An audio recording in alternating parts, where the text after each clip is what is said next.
cómo es este proceso que estamos haciendo de revisión, de consulta y de debate sobre el código de ética de FOPEA, y también, digamos, cuál es la experiencia que nosotros hemos tenido en estos 15 años, desde que el código de ética, 14 años, 2006, 2020, en el que el código de ética está vigente como una norma de orientación de conductas profesionales, en principio para los que somos socios de FOPEA, como es mi caso, casi desde que inició, hace 15 años, y en otros casos aún también tenemos socios mucho más recientes y tenemos también profesores universitarios, estudiantes que también son socios, ¿no? Y un poco esto surgió en aquel momento como una posibilidad de poder, digamos, dada la preocupación que teníamos por dos cuestiones esenciales, que eran los estándares profesionales en periodismo, que tiene que ver con formación, básicamente, y con buenas prácticas, y también con los estándares éticos del periodismo. Nosotros tenemos, cualquiera de nosotros que ejerce el periodismo, nuestra firma es nuestra credibilidad, ¿no? Si yo cuando voy a salir, o sea, no sé qué temperatura hay ahora en Corrientes, acá es un clima medio raro, estamos en Buenos Aires con 18 grados, 17 grados, que para hacer un invierno tardío es muy alto, pero Un no poco sé qué más, temperatura hay, un poco un más, poco, como... sí, unos 5 grados más o menos acá. Bueno, pero seguramente si cuando salieron a la mañana iba a decir que iba a llover y salí con un paraguas todo el día y no llovió nunca, ese pronóstico lo vas a descreer un poquito más. Si es permanente, lo vas a descreer siempre. O sea, luego de mucho tiempo ya el público mismo ya sabe quién es quién, digamos, y una cosa es arriesgar una opinión que me gusta, que no me gusta, otra cosa es, digamos, cuando nos equivocamos, o peor aún, cuando por un tema de mala praxis, porque no queremos hacer el chequeo de información, o porque mentimos, o porque ocultamos o desinformamos, ¿no? Y es mucho más fácil desinformar. Esto es básicamente decir algo creíble, ¿no? Recién me preguntabas, Hernán, estás en la redacción de Perfil, estoy a 40 kilómetros de ahí, que es la redacción de Perfil, está en Barracas, casi Avellaneda, en Buenos Aires, y yo estoy del Gran Buenos Aires más para el norte, ¿sí? Más o menos 40 kilómetros. Buenos Aires es una ciudad grande, podría estar más lejos todavía, pero ahora trabajamos de esta manera, ¿no? Presencialmente poco y virtualmente más que antes. Y alguien podría creer que estoy ahí y no estoy ahí. O sea, es creíble, pero no es cierto.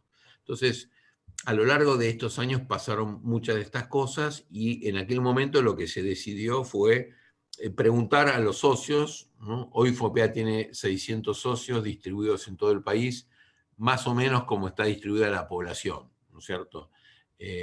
No da un sesgo, digamos, por ahí sí tiene una concentración más en ciudades medianas y grandes. Tenemos socios obviamente en Corrientes, en Resistencia, alguna ciudad del interior de Corrientes por ahí menos o no hay, pero más o menos tenemos 600 socios que todos los meses se van renovando, tenemos altas y bajas, tenemos gente que conoce FOPEA y que se asocia, y tenemos gente que no le gusta, no quiere pagar la cuota o no está de acuerdo con algo. Al fin y al cabo somos periodistas, te imaginarás que es imposible conformar a 600 periodistas o que son estudiantes y quieren ser periodistas, es imposible, ¿no es cierto? Pero bueno, de hecho se llama Foro del Periodismo Argentino. Si hubiéramos puesto una nominación un poco más verticalista, hubiera sido imposible. La otra vez hablando con un dueño de un medio, hizo un comentario que me llamó la atención. Y él decía, lo comentaba casi en una confidencia, en una ronda de trabajo, que sus amigos, o sea, en un asado o algo, que le decían, no, porque tal hizo tal cosa. Claro, siempre le decían de los periodistas que trabajan, ¿cómo no los controlás? ¿Cómo no mandás? Y él decía, si supieran cuán poco puedo mandar yo acá adentro, bueno, yo no sé si están así, pero es muy difícil, ¿no? Hay por ahí los que no son de este palo creen, digamos, de que todo lo que el dueño, el director aprieta un botón y todo se hace exactamente igual, o que nosotros hacemos la tapa de una revista, la tapa de un diario, y la gente va a hacer lo que le decimos. No es tan así.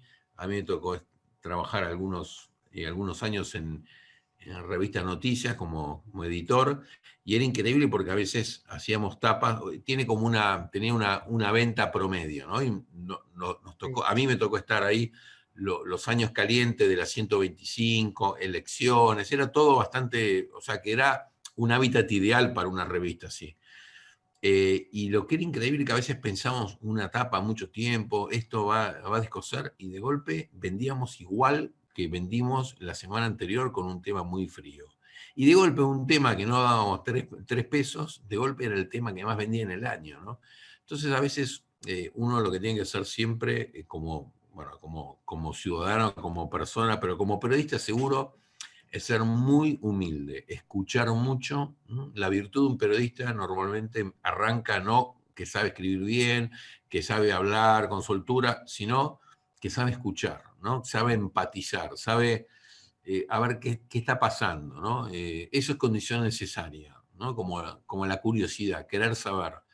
El resto lo podemos aprender, más o menos talentoso, pero si no tenemos eso, podemos dedicarnos a muchísimas otras cosas, pero seguramente no con éxito al periodismo.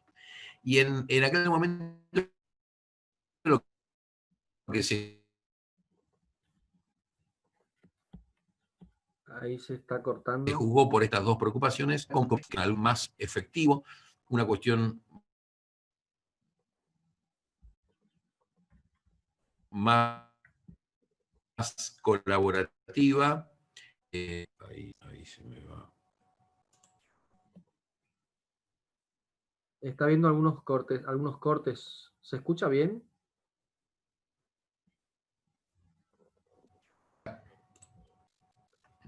Se cortó ¿Ahora? recientemente. Perfecto. Sí, Ahí sí, volvió. ahora vi que retomé, porque vi que te veía que... Bueno, entonces, básicamente en aquel momento lo que se pensó que era mejor una asociación, trabajar en forma grupal y colectiva y no en forma de un francotirador, digamos, ¿no?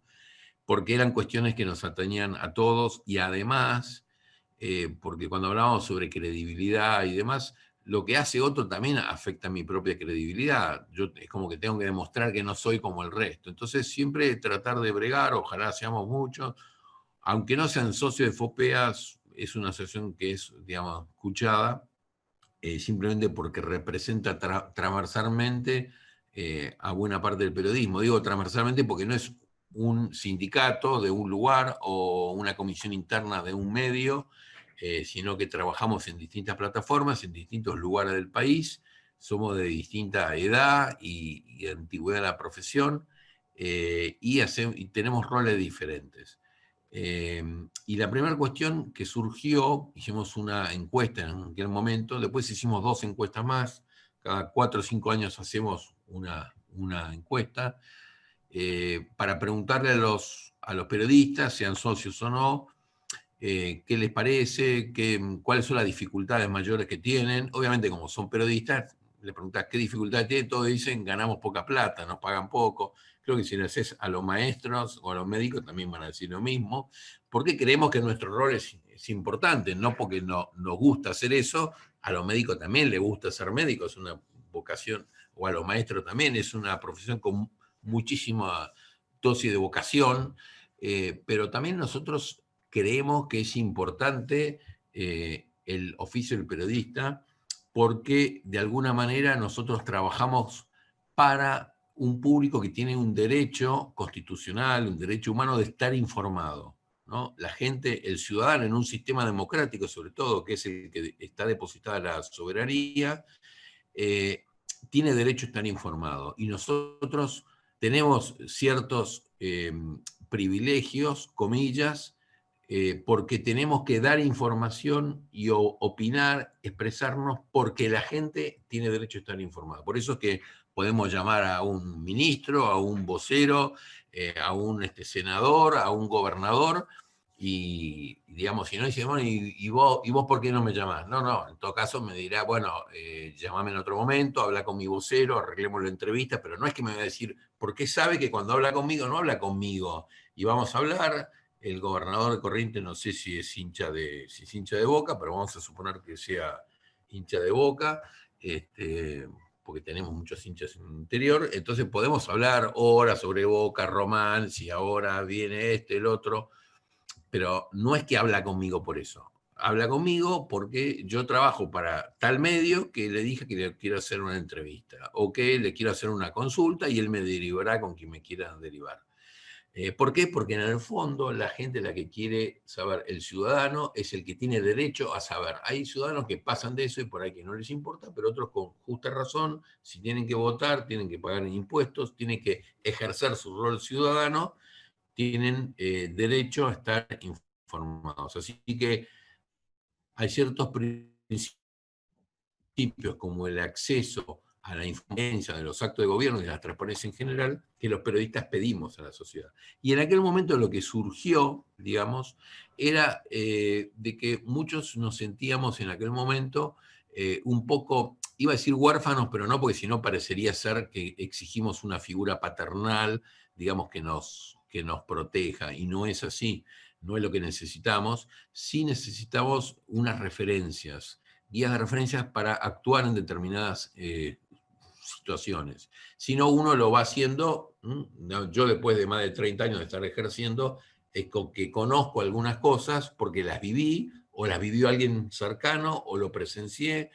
Entonces, digamos, a mí me pueden preguntar y yo digo, bueno, yo haría esto o el otro, a mí me parece que tal cosa. En aquel momento, bueno, mis referencias eran menores, eh, y había cuestiones que sería bueno compartirlas. Lo que se hizo en aquel momento fue, para no inventar la rueda, bueno, vamos a ver, hablando de referencias, de normas, que todo piden, es necesario que exista alguna especie de protocolo, de código, de no sé qué. Uno de los socios de FOPEA, que es Pablo Mendelevich, es un conocido periodista, digamos, de radio y de gráfica, escribe en La Maestro. Nación, claro, y es director de la carrera de periodismo en la Universidad de Palermo, en Buenos Aires. Bueno, él lo que hizo con apoyo de una fundación, la Fundación Alemana Adenauer, hizo una investigación durante más de 6 meses sobre las distintas normas que certificaban cuestiones, que atacaban cuestiones sobre periodismo y sobre derecho a la información. Y con eso teníamos como un panorama de qué es lo que había.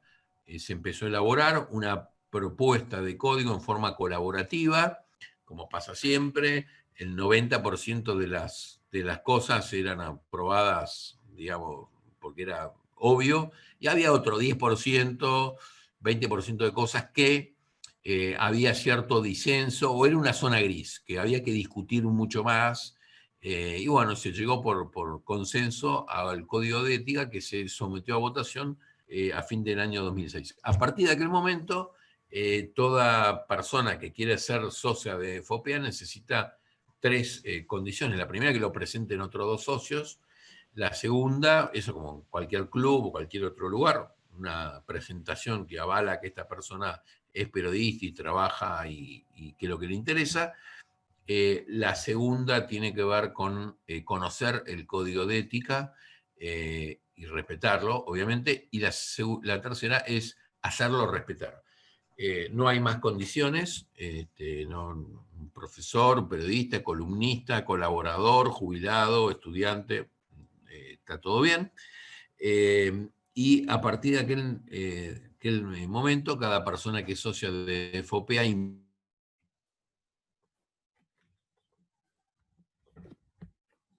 Ahí se cortó Tristán. Ahí. tiene como... Cuando hablamos de código de ética, no hablamos de una cuestión de conciencia moral, ni es FOPEA un tribunal. Simplemente estamos haciendo referencia a los comportamientos profesionales de la gente. Comportamientos en tanto y en cuanto son periodistas, ejercen como tales. Después de 15 años hubo, digamos, muchas cuestiones, pasaron muchas cosas. Fíjate vos que esto es del año 2006, y Facebook nace en el año 2004, o sea que, bueno, está bien, creció rápidamente, Twitter no había existido, es posterior, otras plataformas como Netflix, Spotify, WhatsApp, Zoom, que estamos acá hablando, o sea que pasaron muchas cosas que cambiaron el escenario, no la esencia sigue siendo la misma, sobre todo cuando, en el caso del Código de Ética de FOPEA, enuncian los primeros artículos una declaración de principios, digamos, y en base a esa declaración de principios viene luego todo el articulado, ¿no es cierto? Es un código relativamente breve, son creo que 7 páginas en hojas A4, digamos, cuando uno lo baja, y tiene su razón de ser porque tiene que ser orientativo, no es una declaración de principio, va más allá, porque los que trabajan ahí trabajan en distintos medios con distintos códigos. Yo trabajo en Perfil, y Perfil tiene su código de ética anterior al de FOPEA, desde el año 98, cuando el diario salió primero por 4 meses y cerró. Después empezó a salir ya no como diario, sino como bisemanario a partir de 2005, pero con el mismo código de ética. Y yo me acuerdo cuando entré a trabajar en Perfil, año 2005, la primera vez que estuve ahí, me dijeron, bueno, para entrar a trabajar acá, como lo mismo que sabía que ya era socio de FOPEA yo, bueno, tenés que adherir al código de ética y manual de estilo de Perfil. Yo podía decir que no estoy de acuerdo, que no me gusta, que no quiero. Yo lo conocía, pero no veía ningún inconveniente. Pero por si acaso voy a leer, entonces me dijeron, no, te lo mandamos a tu casa, servicio puerta a puerta. Bueno, un bolazo nunca llegó. No era la época de Mercado Libre, ahora de que compro las cosas, las horas están. No había esa cultura, esa cosa. Cuando fui al día siguiente a firmar mis papeles, me dijeron, ¿leíste el código? No leí nada, no me mandaron nada. Uy, ¿qué pasó? Bueno, me dieron el libro y me dice, bueno, firmá. Bueno, dame una silla y una mesa y dame media hora que lo lea, no sé, por lo menos lea lo más importante. Bueno, a los 15 minutos, ¿lo leíste? Bueno, sí. Firme, estaba de acuerdo, pero ahí yo tenía que conocerlo y respetarlo, no hacerlo respetar, conocerlo y respetarlo, primero porque está bien, estas son las reglas de la casa, es ir a comer a un restaurante y me dice prohibido entrar con OJ, qué sé yo. Ahora, si voy a Costanera de Corrientes, a Paso de la Patria, y me dice prohibido entrar con OJ, se vació, no hay nadie, digamos, en enero. Pero hay algunos lugares que te ponen ciertas normas, de hecho en un bar, aún en la playa, con el torso desnudo, no sé, son bares. Si no me gusta, no voy, no entro. Esa es la diferencia entre FOPEA y Perfil en mi caso particular. En Perfil es una cuestión laboral, por supuesto, a esta altura del partido yo trabajo en los lugares donde creo que voy a estar cómodo, en los lugares que sé que no voy a estar cómodo, ya conozco, no voy a trabajar, no, pero necesito trabajar. Bueno, trabajaré de profesor, trabajaré de... cuando Capitanich era intendente de Resistencia, un día en una cámara sorpresa, supuestamente sorpresa, lo descubrió, digamos, ayudando a los muchachos de la basura también. O sea que uno puede trabajar de cualquier cosa, ¿no? Entonces, nadie me obliga. La obediencia debida creo que es una institución o es una excusa que muchos argumentan por cobardía, por ser acomodaticios y básicamente por tirarle las culpas a otros, ¿no? Entonces, la obediencia debida, una cosa es que existe una línea editorial en un medio y uno respeta la línea editorial, pero nadie me obliga a mí en Perfil a firmar una nota que yo no esté de acuerdo. Nunca me pasó, ¿no es cierto? Y yo digo, podría pasar, a mí no me pasó nunca, digamos, o nunca me pasó, yo soy columnista, que una columna mía, digamos, que la corten por una cuestión de orientación o que no la publiquen. Me ha pasado que no publicaron una columna porque no entraba, entonces me la publicaron en la web en vez del diario papel. Bueno, puede ser hasta mejor. Entonces, esa es la diferencia por ahí que hay entre un código de ética de una asociación de periodistas adheridos libremente y que se autocomprometen. Es una autorregulación. Yo me comprometo a ser sometido bajo esa norma, ¿no? Es como un deportista de élite que hace entrenamiento, que se pone tiempos y que se los baja. Nadie lo obliga a sufrir tanto. a tener dietas, a dormir más, a ordenarse, a estar viajando, también, pero es lo que él decide y quiere hacer para hacer después mejores tiempos en los Juegos Olímpicos o en lo que sea, ¿no? Entonces, mucho de esto tiene que ver básicamente con una decisión libre de los socios, en este caso de FOPEA, de que no es una cuestión laboral, no es que yo mañana le digo, señor Fontevecchia, no estoy de acuerdo con el artículo 14 del Código de Ética de Perfil, y Fontevecchia dice, bueno, lamento mucho, vos firmaste que estás de acuerdo, no, pero yo ahora cambié. Bueno, listo, si estás incómodo, buscate otra cosa. Y si estás incómodo y está previsto que estés incómodo, vos no firmes la nota o hablás con el director y decís, che, no me hagas, a mí me pasa estar del otro lado, un periodista te plantea que no está cómodo en determinado tema o que no puede hablar porque tiene una experiencia personal, porque su hijo trabaja en tal lugar, su madre está trabajando en este otro y entonces cambia, listo, vos no hagas esa nota, correte, la va a hacer otro. Eso no hay ningún problema, se habla siempre. ¿Cuáles son los inconvenientes que puede haber en una asociación como FOPEA? Bueno, que alguno de los integrantes que incumpla alguna de las disposiciones. Bueno, en este caso puede haber alguien que se queje, alguien que reclame, ¿no? Capaz que alguien que no se da cuenta, ¿no? Algún conductor de radio de Curuzú Cuatiá y todo en Buenos Aires y yo no me enteré, ¿no? Si viene ahora con las radios digitales, es más, yo tengo en el teléfono tengo algunas radios en alguna localidad de Entre Ríos donde voy siempre, tengo familia y, bueno, escucho también eso, o sea que eso ya, pero vamos a suponer que la gente no se entere. Pero sí se puede enterar a alguien que es su vecino, alguien que es socio de FOPEA y es de esa ciudad o de Corrientes Capital, y de golpe entonces hace un reclamo. Mira, Tristane conduce un programa en la FM Curuzú y esto y el otro, dice tal cosa o hace tal otra cosa, le cobra a los entrevistados. Algunas de las cosas que en el Código de Ética de FOPEA, de las pocas disposiciones que dicen, no puedes hacer esto. No porque dice está prohibido, sino si haces esto vas a ir por un camino que se aleja de lo que nosotros propugnamos, que tiene que ver con elevar estándares éticos y profesionales. Bueno, lo que hace la comisión directiva o lo que hace el director ejecutivo es llama a una parte, llama a otra parte. Primero llama a una parte para saber, habla a la directora para preguntarle, che, lo que vos decís es así, contame cómo fue esto y el otro, y después llama a la otra parte involucrada. No es un juicio decirle, che, acá me dicen que haces esto, esto y el otro. La otra persona dice, no, eso fue una vez, ya está, nunca más. O sí, lo hago siempre porque si no, no puedo vivir. Bueno, tenés que elegir, no es obligatorio, pero bueno, así no se puede estar. Ese tipo de...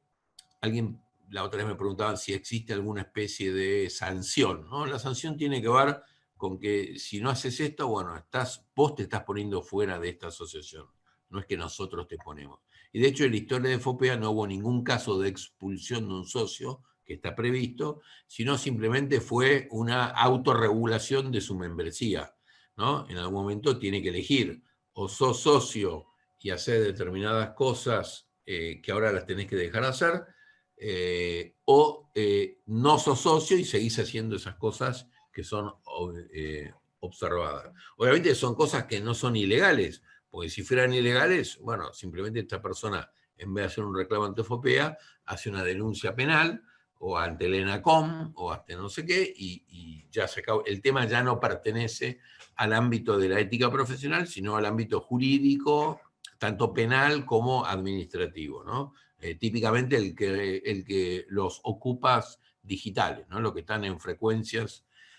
Recuerdo que Perfil tiene una radio, 101.9, ¿no? Que obviamente también se escucha en Buenos Aires en determinados lugares, pero cualquiera 101.9 FM la puede escuchar en cualquier otro lugar, está, digamos, en los buscadores digitales de los teléfonos. Bueno, pero cuando estaba todo bien, había ganado la licitación, descubrieron que la frecuencia estaba ocupada. Cuando fueron a ver, era una bailanta ahí de Avellaneda, ¿no es cierto? que cuando fueron los del ENACOM para decirles, para mostrarles el papel, salieron dos señores de 1,90 m armados para que no entendían bien qué era ese papel que le mostraban, ¿no?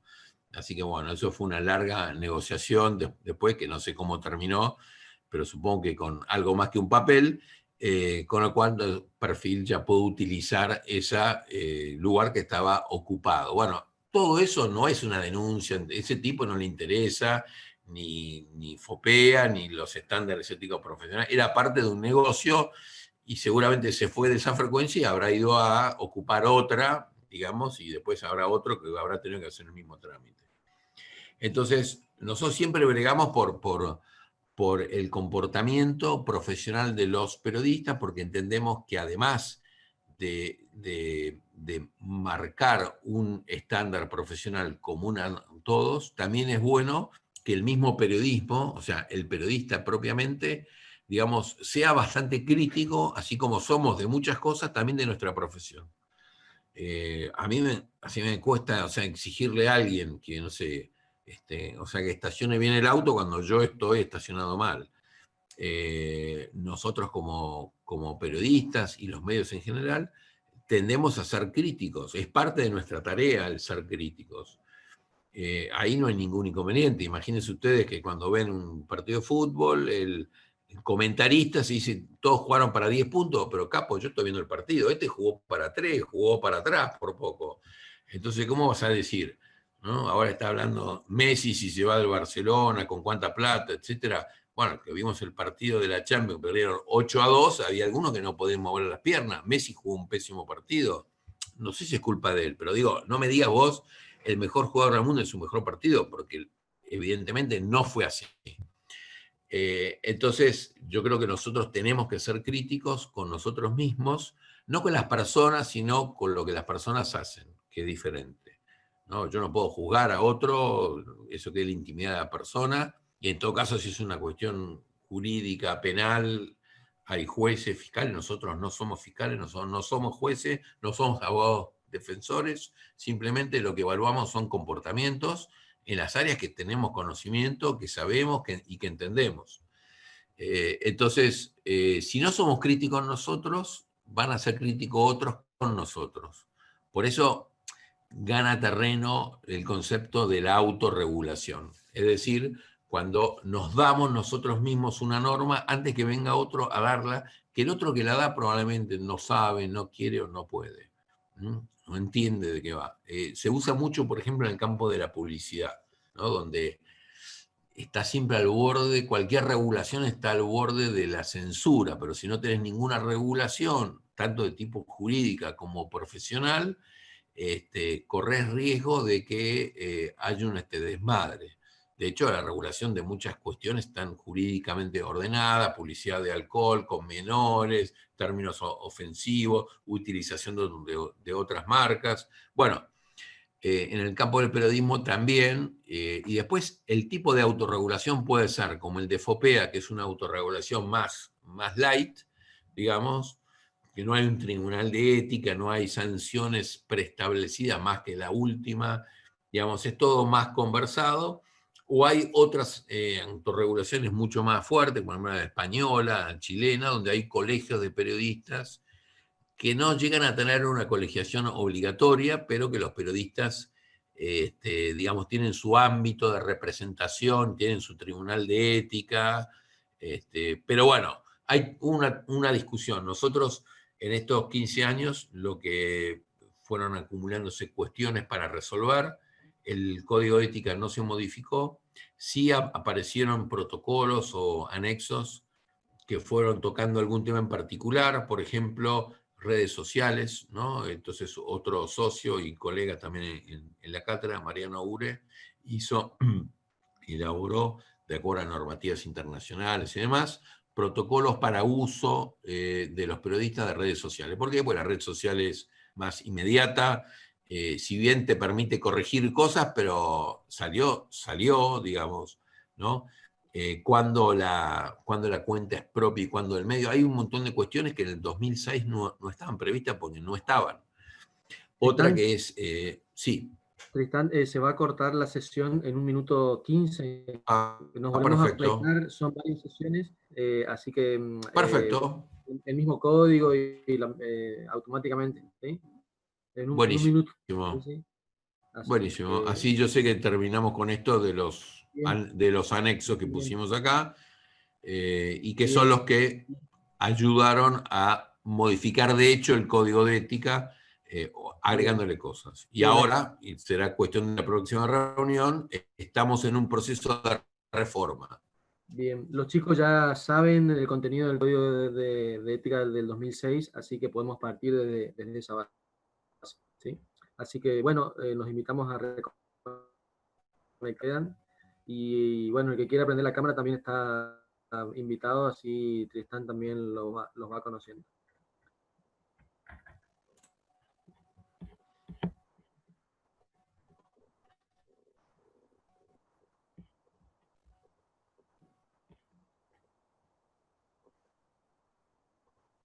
Nos dieron a cada uno de los que fuimos un desayuno de información, de seguros de vida, era, no me acuerdo qué era. Un sobre era, no había plata en el sobre, era una tarjeta de invitación a una luna de miel, digamos, ¿no? Segunda luna de miel, en las cataratas del Iguazú, pero yo ya sabía que esta empresa utiliza esos métodos. Y éramos 20 periodistas y dos, un amigo y yo, fuimos los únicos dos que le devolvimos la tarjeta. Te agradezco muchísimo, no lo podemos aceptar, las normas, bla, bla, bla. Porque además el tipo tuvo la mala idea de decir en medio de la presentación que para que se acuerden de ellos cuando escribamos notas y qué sé yo, para que se acuerden bien, iban a acordarse bien en otro ámbito. Entonces dije, ya me empezó a hacer ruido, 2 más 2, 4. Ahora, yo estaba prevenido ya de esto. Claro, hoy existe además, sobre este tema en particular, más prevenciones y está estipulado, ¿no? FOPEA en el Código de Ética dice que los regalos se considera siempre una zona gris. ¿Cuándo es un regalo? Y más o menos cuando supere los $60. Pusieron en dólares, menos mal, porque en aquel momento eran 1.500 pesos, hoy ningún regalo de 1.500 mangos, y no sé, no, o sea, creo que hay mucha botella de vino que valen más de 1.500 mangos, ¿no? Y yo cuando cada vez que nacía alguno de mis hijos, volvíamos al día siguiente al hospital a agradecer a las enfermeras, le comprábamos facturas, masitas, no sé qué. Bueno, no era una coima, era un agradecimiento. Yo no le debía nada, no es que me pasaran una cuenta.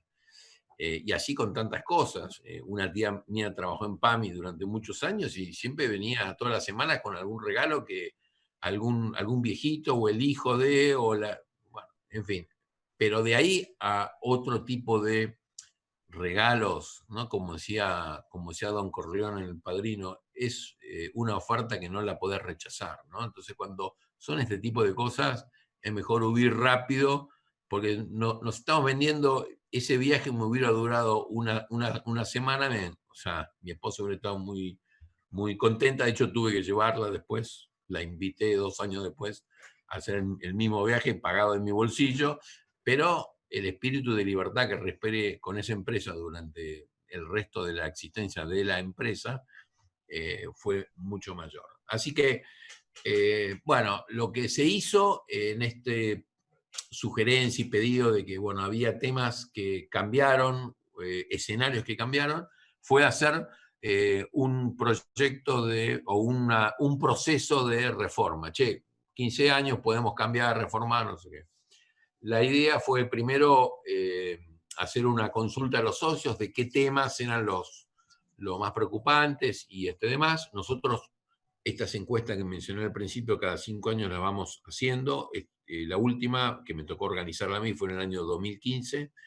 Los periodistas decían lo mismo, que ganaban poca plata, que los mandaban mucho, que los dueños de las empresas no eran muy confiables, o que algunos mucho y otros poco, que tenían presiones. Bueno, lo que decimos siempre los periodistas es natural que digamos ese tipo de cosas y que lo sintamos y que lo vivamos, pero ya había avances en cuanto le preguntaban, ¿el código de ética de FOPEA te sirve o no? Sí, me sirve, ¿cuándo? Ya había muchos de los periodistas en general le preguntamos que conocían el código de ética, y ahora entonces lo que hicimos fue armar una especie de comisión que redactaba 8 sesiones, se armaron 8 sesiones, en las cuales en estas sesiones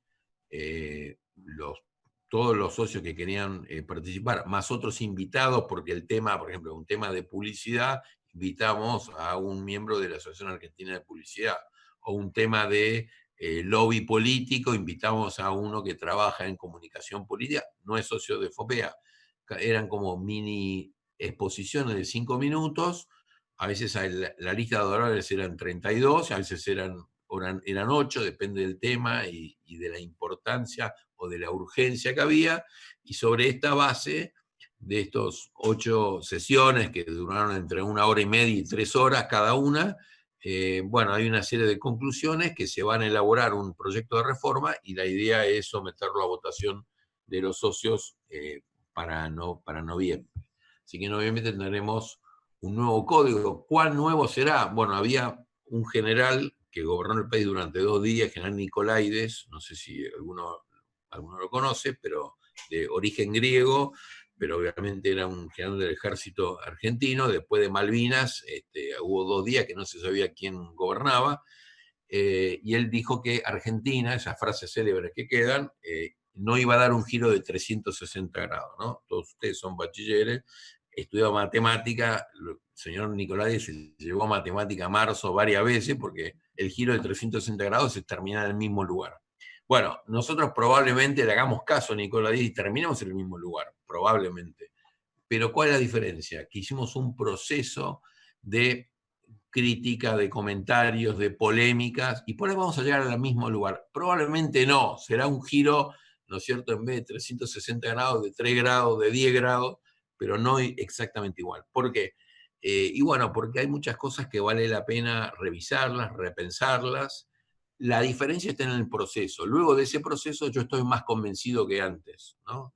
Yo, como les mostré un poquitito para hacerlos desear, tipo chupetín, soy hincha de Boca, extraño ir a la cancha de Boca, no necesito hacer este proceso para seguir siendo hincha de Boca, son de las pocas cosas que ya está. Cuando era chico tuve que decidir si era de San Lorenzo como mi viejo, si era de Boca como mi abuelo, y mi abuelo me llevaba a la cancha y mi papá no, ya está.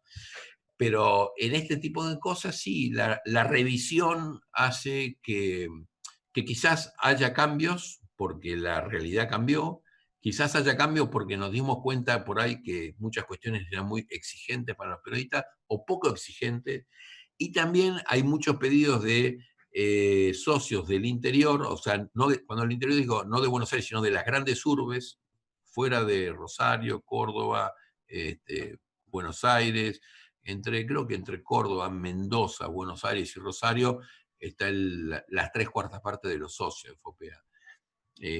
Hay lugares que por su densidad, bueno, Chaco también tiene bastante, o sea, todo el área, ¿no?, de Corrientes en Chaco también, pero hay lugares que no están representados, que hay menos socios porque tienen otra densidad de población, y muchas veces el pedido es, che, nuestra realidad es diferente.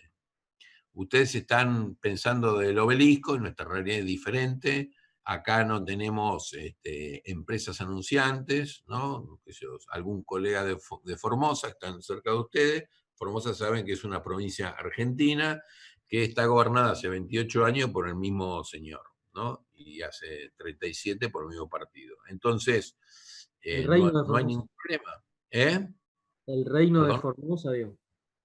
Bueno, el marquesado, pero digo, no, o sea, el ciudadano Formosa lo va eligiendo el tío Gildo, no hay ningún problema, pero los colegas que estén en una radio o un programa, claro, en Formosa no hay la cantidad de anunciantes privados que existen en Rosario o en Córdoba o en Buenos Aires, entonces obviamente les pasa que el porcentaje más importante de pauta publicitaria viene por el lado del gobierno provincial, ni siquiera el nacional.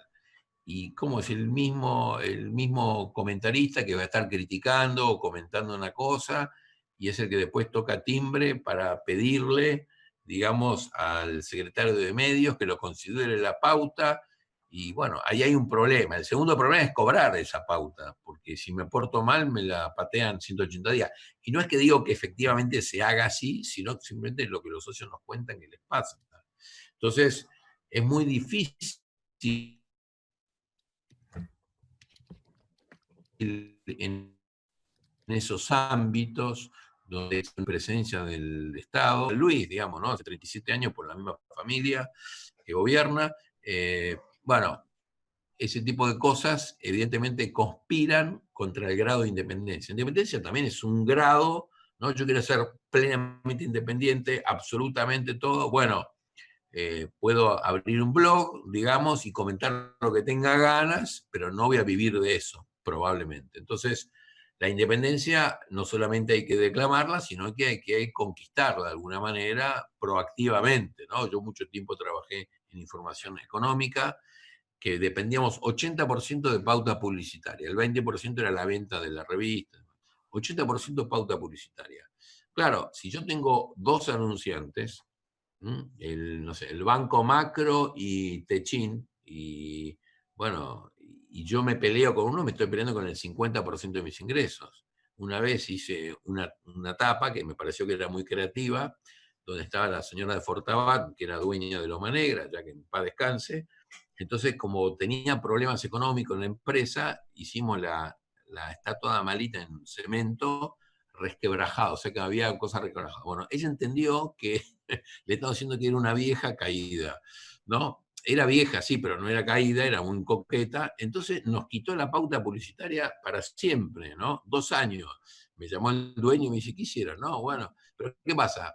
Loma Negra era el 2% de la facturación de esa revista. Entonces yo me pude dar el lujo de pelearme con un anunciante, digamos, lo mandé a la B y subió otro, buscamos otro que lo reemplace.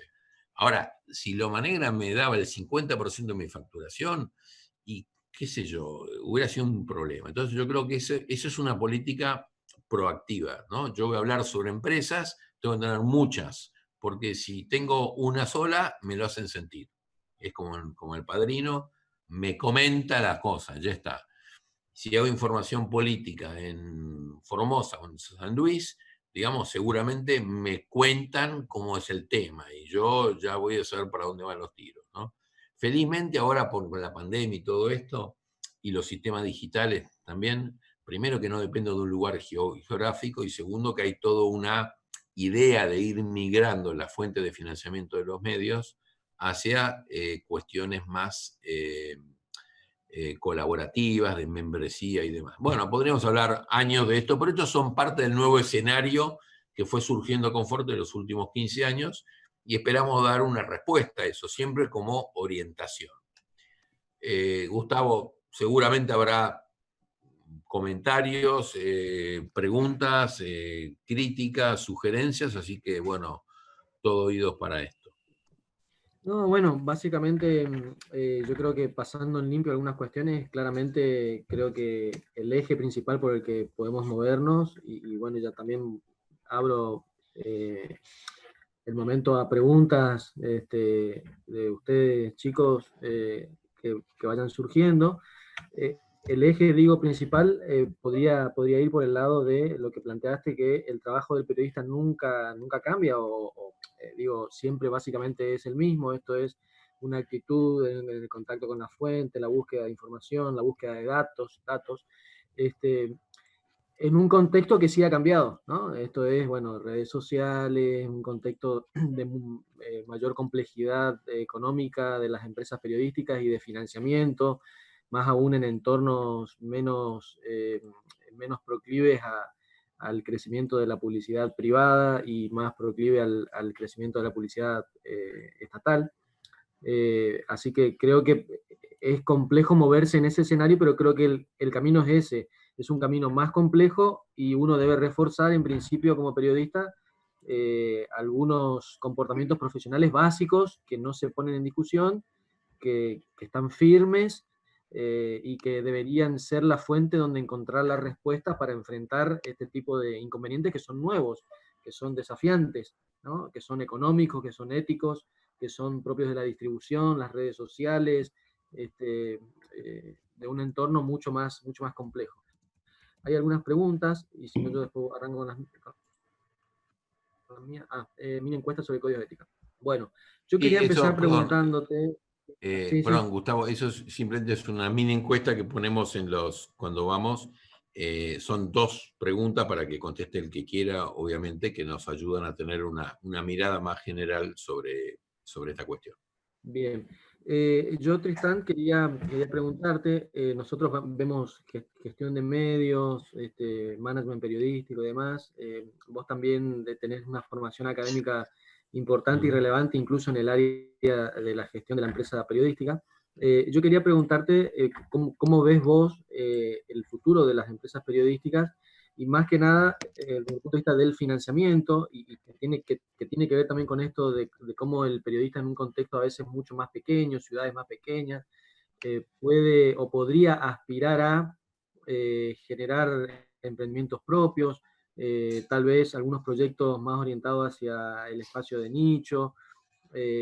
No estamos hablando tal vez de grandes medios, Perfil, La Nación, Clarín, etcétera, etcétera, sino tal vez medios en capitales de provincias que no son tal vez tan relevantes, no es Córdoba, ¿no? Este, Digo, ¿cómo ves ese cruce pyme periodística, complicaciones con la publicidad, teniendo en cuenta que ahí hay, bueno, vos planteaste el esquema este de la dificultad de la publicidad oficial, eh, teniendo en cuenta que, bueno, el código de ética original de FOPEA también plantea esta idea de que el periodista debe hacer periodismo y tratar de no vincularse tanto con lo publicitario, con la búsqueda de la pauta. Bueno, ¿cómo estás viendo ese escenario? Más que nada en ciudades pequeñas, pensadas tal vez para Resistencia, Ciudad de Corrientes, ciudades de 400.000 habitantes, donde la publicidad oficial es muy determinante, donde la publicidad privada cada vez se achica más y donde hay una crisis de las empresas de medios muy notoria. Bueno, gracias por la pregunta.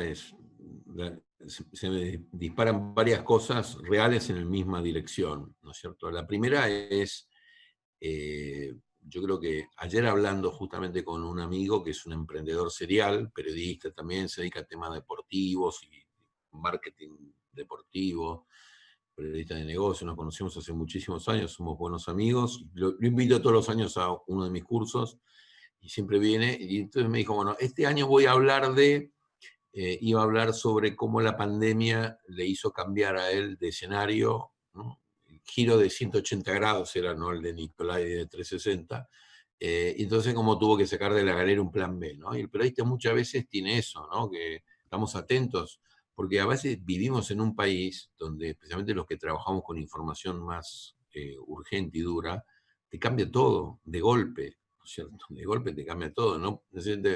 Porque pase algo gravísimo, ¿no? Ayer la tapa de los principales diarios del país a las 4 de la tarde cambió, era Messi, ¿no? Todo, Clarín, La Nación, no solamente Olé, Clarín, La Nación, Infobae, la tapa principal, las 5 notas principales era Messi, ¿no es cierto? Claro, no hay fútbol, además, no hay no sé qué cosa, terminó la Champions, todo. Entonces, era un tema, digamos, si se va, si no se va, se pelea, no se pelea, digamos, reíte del cabaret de Boca y del Bambino Veila, digamos, ¿no? Entonces, es un viejazo, pero en aquel momento fue el que trajo esa frase, la trajo La Torre, en realidad, que hoy es comentarista, puso un título. Entonces, la primera es eso, estar viendo, podemos hacer dos cosas con la pandemia y los cisnes negros de nuestra economía, que son seriales, siempre va a haber uno, ¿no? Una es llorar, protestar y patalear, y tenemos derecho a hacerlo. Pero llega un momento que tenemos que elaborar el duelo y tenemos que decir qué vamos a hacer. Bueno, no puede durar más o menos este periodo, ¿no? Como cuando fallece un familiar o cuando nos va mal en un emprendimiento o en un trabajo o algo. Pero en algún momento tenemos que decir cómo hago esto mañana, ¿no? Sobre todo si quiero seguir viviendo de eso. Bueno, entonces, lo primero es eso, ¿no? Hay veces, muchas veces, yo no tengo acá en esta presentación, pero sí en otra que yo ponga algunos ejemplos de algunos casos que no necesariamente por estar lejos de las grandes urbes no lograron trascender. El primer ejemplo que pongo es el de Favaloro. Favaloro, muchos comentan, sobre todo, bueno, una generación un poco más vieja que los chicos, pero bueno, un médico, la Fundación Favaloro, fue el que innovó en técnicas quirúrgicas, ¿no es cierto? toda la técnica, digamos, de las angioplastías, del stent, todo de las válvulas, demás, bueno, fueron innovadas y traídos por Favaloro.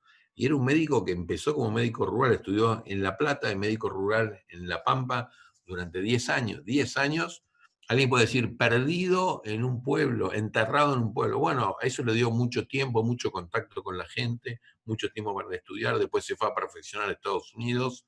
Obviamente era un buen alumno, no era un alumno de 4 puntos, pero hizo su residencia profesional en un pueblo de, creo que 1000 habitantes, en La Pampa, un médico rural.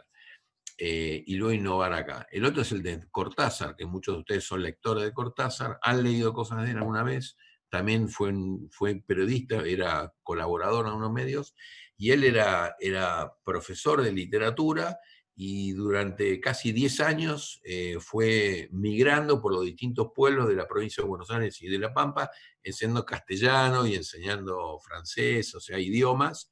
Y eso él dice que si bien era una vida que la consideraba que podía ser chata, pero tenía muchísimo tiempo para leer, para escribir, ¿no? Y de ahí se fue en una beca hasta París y después ya nunca más volvió.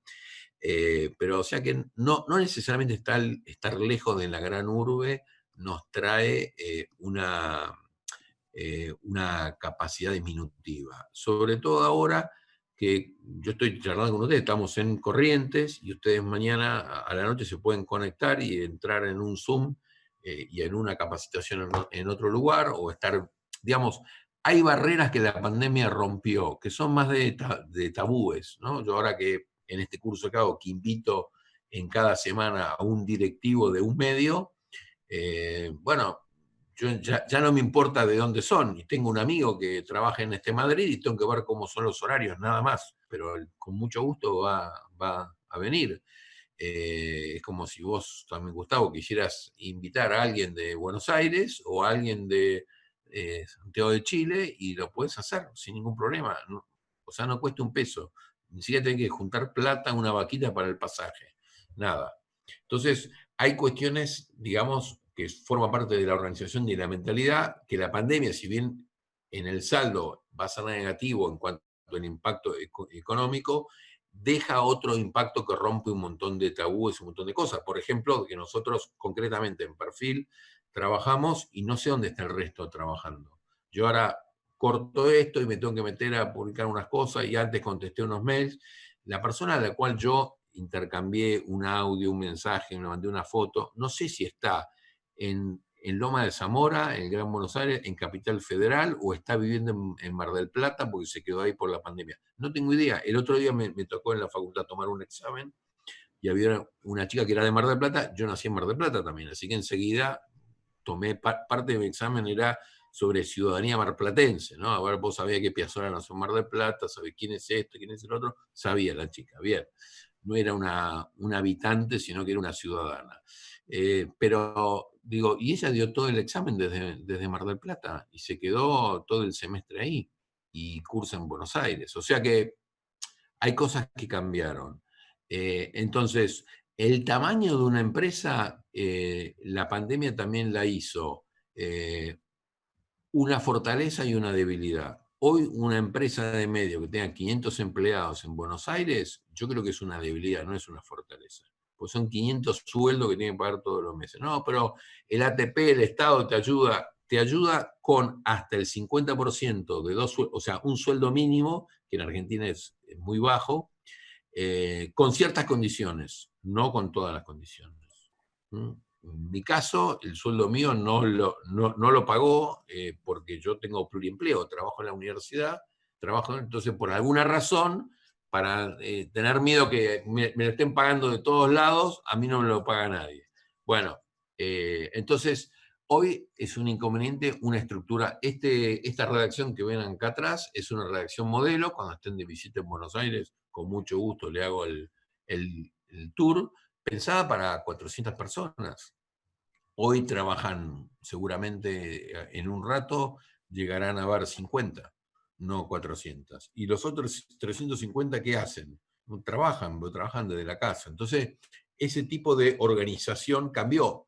Es distinto mandar en una redacción con 400 personas que digamos, establecer alguna ligazón y ejercer autoridad en 400 personas o en 300 que trabajan cada uno en otro lugar. Son redes, en las redes hay que conversar, hay que convencer, pero no es un mando como en el ejército o en una empresa industrial de hace 100 años. Entonces, eso también cambió. Entonces, en definitiva, la tecnología permite, que es cada vez más barata, permite hacer muchísimas cosas sin depender de una gran empresa, pero creo que lo que hay que usar el ingenio es la creatividad para conseguirse fondos. Los fondos públicos pueden servir en un momento, pero creo que no hay que depender, porque los humores cambian, y además de cambiar, y los votantes cambian, y depende de lo que yo haga, va a ser bueno o va a ser malo, ¿no? Así que yo creo que hoy hay que, especialmente en las localidades más chicas, hay todo un campo por cubrir que la información local, que importa más a veces. O sea, ayer veíamos si Messi le van a pagar 250 euros en Barcelona, o si los cataríes van a poner la plata para que vaya a jugar con el Kun Agüero hasta divertirse allá, a Manchester.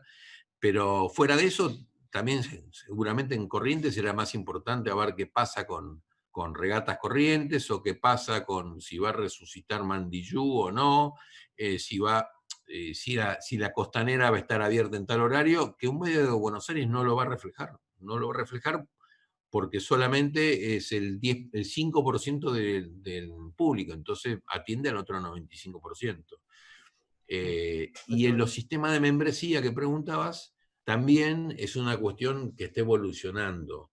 En el sentido, hay muchos medios, por ejemplo, en el país de Madrid, también es un medio de una capital, un medio grande, digamos, tiene el mismo público que tiene Clarín, digamos, tiene un manual de estilo, código de ética que es tipo modelo, con muchas reformas, una figura del ombudsman, etcétera, etcétera, pero ellos elaboraron a partir de abril un muro de pago. O sea, el que quiere leer mucha nota acá tiene que estar suscripto y pagar.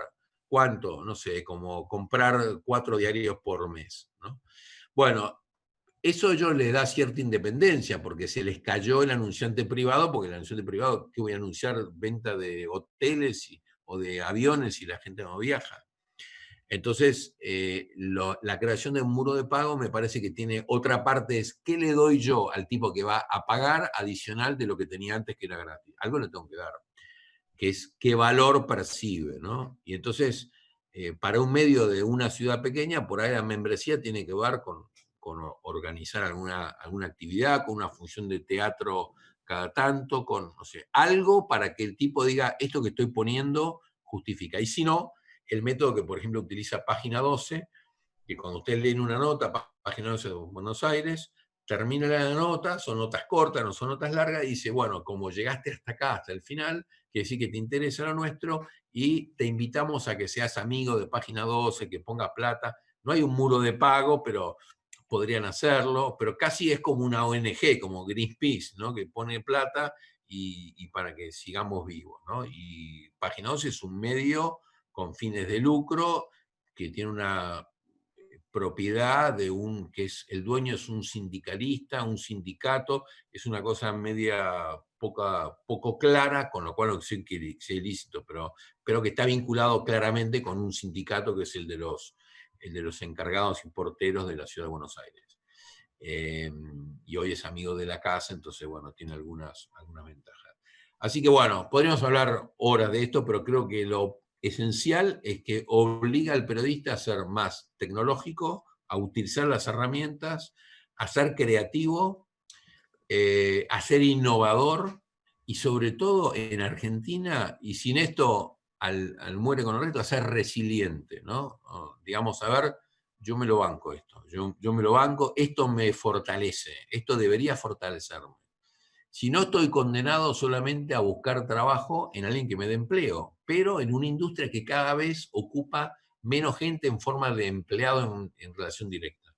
Cada vez hay más espacio, hay más lugares para empleos de otra clase, o contrataciones, o empleos en nuevos medios, ¿no es cierto?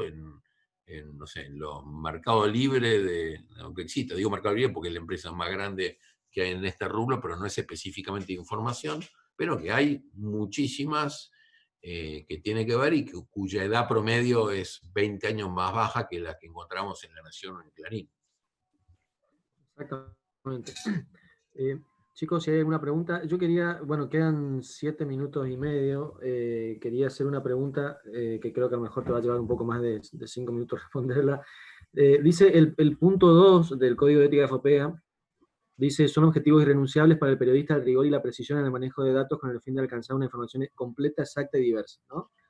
La distorsión deliberada jamás está permitida. Quería contrastar ese artículo que es tan básico, que es tan fundacional y concreto de la profesión, con algunos fenómenos muy, muy propios de esta época, que tienen que ver con las fake news, con el lawfare, ¿no? Y esta idea de que todo es, digo, operación mediática, presión mediática. De repente, si vos planteás la información, eh, o das a conocer un dato periodístico, de repente la parte, entre comillas, no beneficiada por ese dato, sale a criticar a los medios, a cuestionar el procedimiento de los medios, cuando lo que vos estás haciendo es mostrando un dato, ¿no? Quería contrastar eso con un artículo, el artículo 2 del código, que es muy básico, ¿no? Objetivos irrenunciables del periodista, el rigor y la precisión en el manejo de datos para una información completa, exacta y diversa, esto es múltiples fuentes, ¿no? Y que la distorsión deliberada no está permitida con un jamás, ¿no? Esto habla de la honestidad en el procedimiento, de la búsqueda de Sí. información, etcétera, etcétera. Si te Yo, parece, quedan 6 minutos. Hay un micrófono ahí. yo creo que, Gustavo, enuncio la primera parte, mirando acá el reloj. Creo que ese artículo no es criticado, ni por los socios, ni los que no quieren ser socios de FOPEA, no es criticado.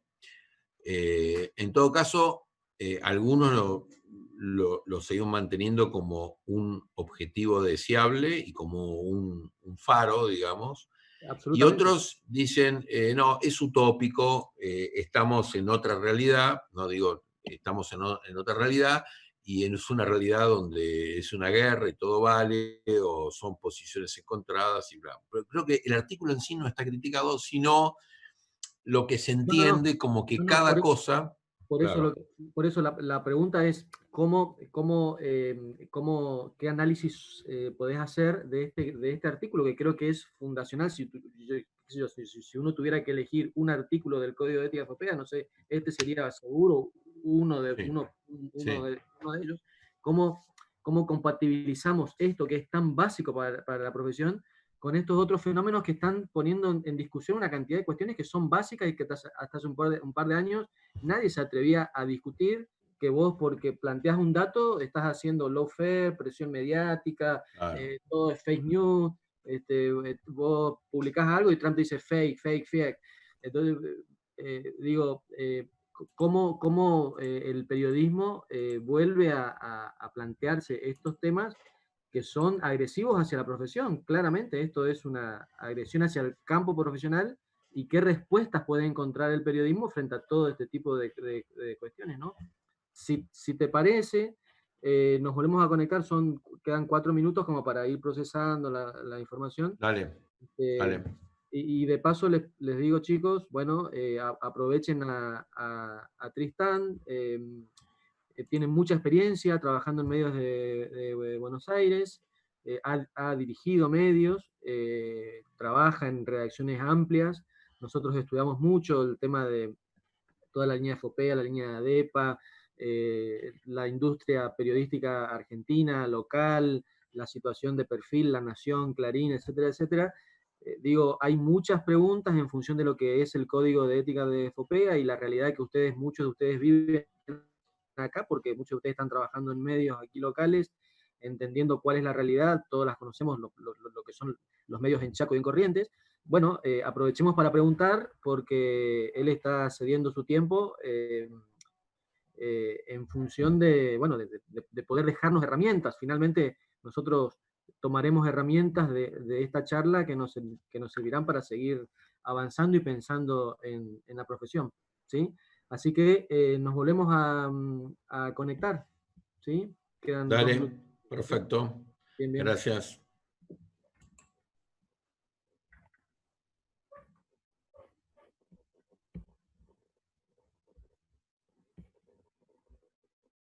Del periodismo, que nos remite a lo mejor del periodismo del Washington Post, la investigación periodística, ¿no? Los cabos de Hoy, la época. pero exactamente, hoy Gustavo, estos dos señores, según algunos proyectos de ley, estarían presos. Hubiera estado preso en Washington.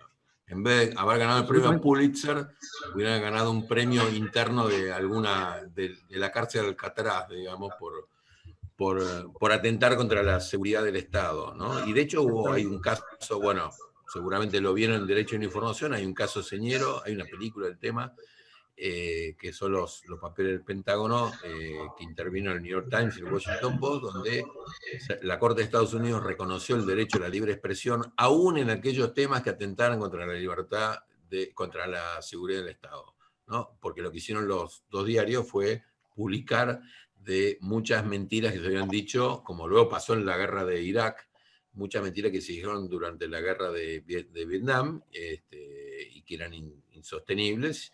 Y bueno, y como murieron gente, te imaginas que los padres de un soldado muerto o mutilado, digamos que no van a estar muy contentos con que le haya mentido tanto para tanto tiempo. Y estos señores lo que hicieron fue disfrazar otra mentira, en este caso del presidente popular reelecto, de la misma línea editorial que el diario, que era Nixon, que ganó las elecciones porque prometió y hizo terminar la guerra de Vietnam. Y estos señores lo que hicieron fue descubrir un espionaje interno que acá hubiera sido tildado de picardía política, y allá fueron con mentiras y mentiras y mentiras, finalmente fueron cayendo todos los funcionarios hasta que tuvo que renunciar el único presidente de Estados Unidos que renunció, que fue Nixon. Los demás los mataban, si no le gustaban los mataban, en este caso Nixon no lo mataron, sino que renunció. Bueno, Tristán, hago un paréntesis a lo que estás diciendo nada más sí, hago un solo paréntesis. Es importante porque ellos actúan, Bernstein y Woodward, actúan en un contexto en el que vos marcás de Nixon reelecto. Nixon es reelecto, si vos ves el mapa, si vemos el mapa, solamente un estado no eligió a Nixon, o sea, la reelección de Nixon fue muy, muy, muy popular, totalmente rojo el mapa de Estados Unidos del 72.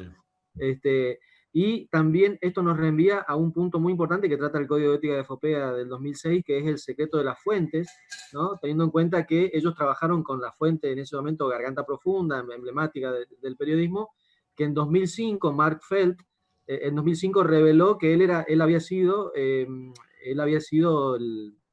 informante, ¿no? Digo, ahí hay principios básicos del periodismo, esto de trabajar con la fuente en busca de un dato y la fuente que no se revela.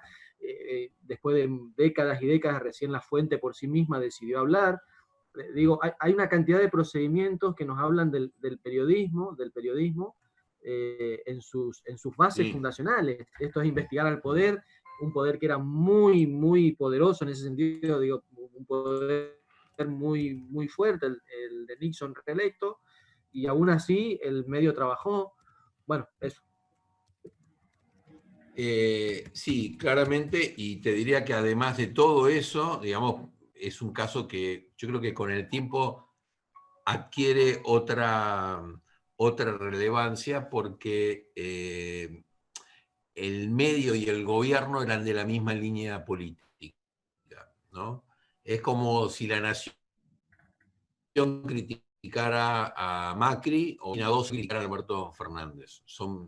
Criticara no, va mucho más allá. Es una campaña que después con el fuego cruzado los tipos dijeron vamos hasta donde vamos. Incluso hay una película que justamente sobre la dueña del Washington Post, Katharine Graham, la dueña, la que representaba a los dueños, es una empresa familiar de, no sé si cuarta generación, porque hace un poco tiempo la compró el señor Jeff Bezos, el dueño de Amazon.